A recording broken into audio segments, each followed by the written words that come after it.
loved Christmas cookies growing up and thought they were pretty good, but have since discovered that German holiday confectionary is in a league of its own, the Premier League. Welcome to Expat Chatter. This is Brenda Arnold. I knew all about Christmas cookies. In my house growing up, we cut out cookies shaped like reindeer, Santa Claus, and then best of all, gingerbread men. These we festooned with raisin eyes and buttons, then used frosting to write our names on them. They hung from the Christmas tree until they were too hard to eat, at which time we promptly took them down and tried and failed to eat them. Fun times. These cookies were all well and good. It's not that I didn't like them, I did. I can easily conjure up the memory of scents wafting out of the warm oven and the zingy taste of gingerbread on my tongue. I remember the thrill of poking a hole in a gingerbread man's, make that gingerbread person's, head just big enough to thread a ribbon through, but not so large that it broke through the cookie. This was the pinnacle of cookie baking, I was sure. Then I came to Germany. In my early years here, I taught English. When December rolled along, I did what all teachers do. I figured I'd blow off the last class before the holidays by getting everyone to bring in Christmas cookies, or Plätzchen, for a small celebration with my students. What I didn't realize at the time was that this was essentially like challenging Olympic athletes to a race when you just go for the occasional jog around the block when the weather is nice. Baking Christmas cookies for German women is the equivalent of American dads putting up Christmas lights on the house. Only the biggest and brightest are acceptable, and if Mr. Next Door Dad puts up a gigantic glowing reindeer, then by God, you as dad number one better put up two of them, and a snowman.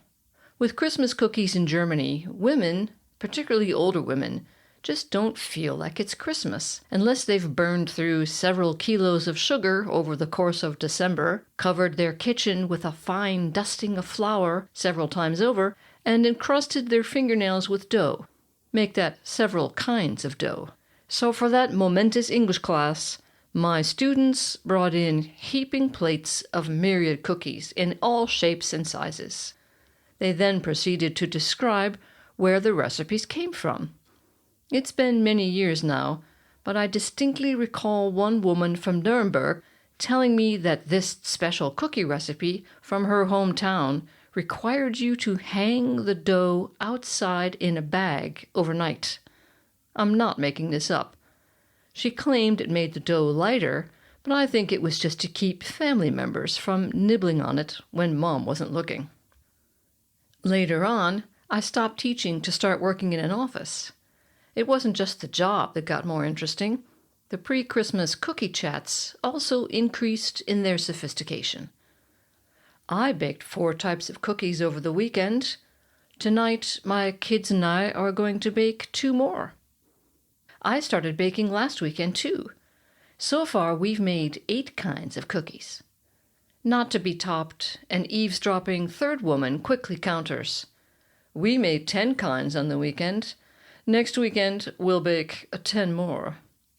I listened to this with a fake smile, nodding politely, wondering where they get the time to turn their kitchens into industrial bakeries. What possesses women to do this, I cannot say.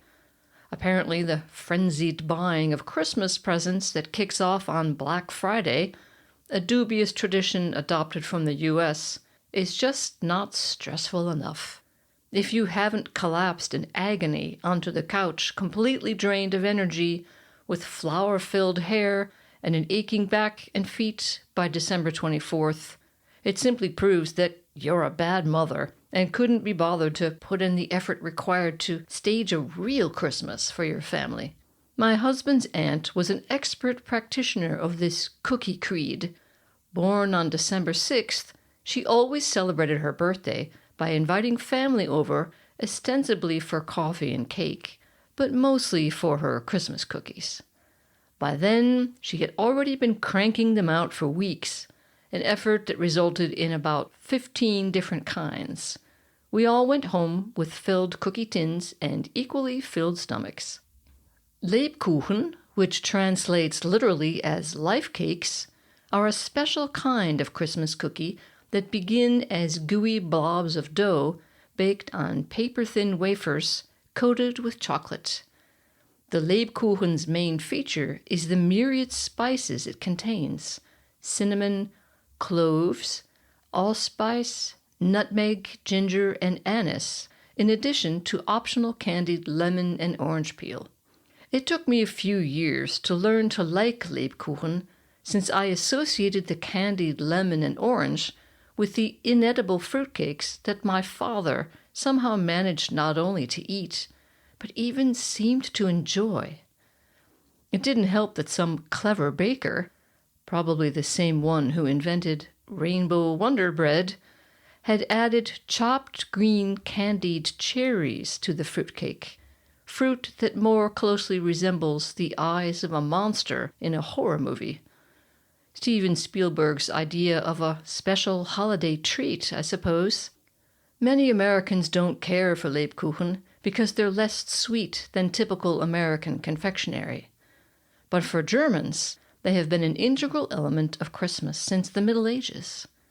Because of the huge number of spices used to bake them, they were a treat that only the wealthy could afford.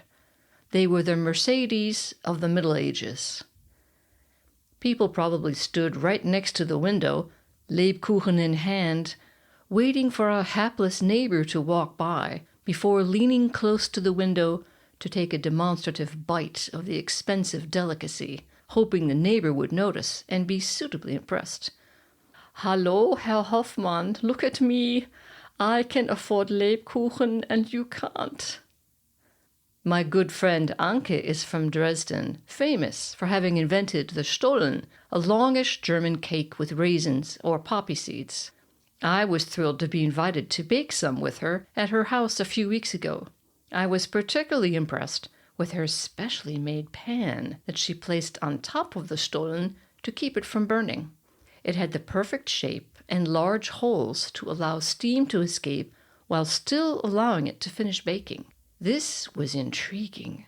I was surely being initiated into a centuries-old Dresden tradition that only a native could convey.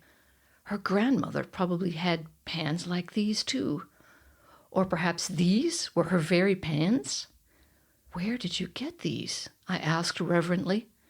"Amazon," came the response.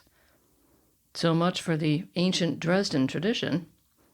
I may not have been a shining example of cookie-baking prowess when my kids were little, but luckily, children aren't solely dependent on their parents for cultural influences. My younger daughter has proudly taken on the mantle as the cookie baker of the family. We are planning on making 5 different kinds this Christmas. She will use the recipes her great-aunt gave her, and I shall be her humble assistant, a position which, as anyone who has been the main cook of Christmas meals for many years will readily believe, I am more than happy to occupy. We'll still put sprinkles on some of them, though.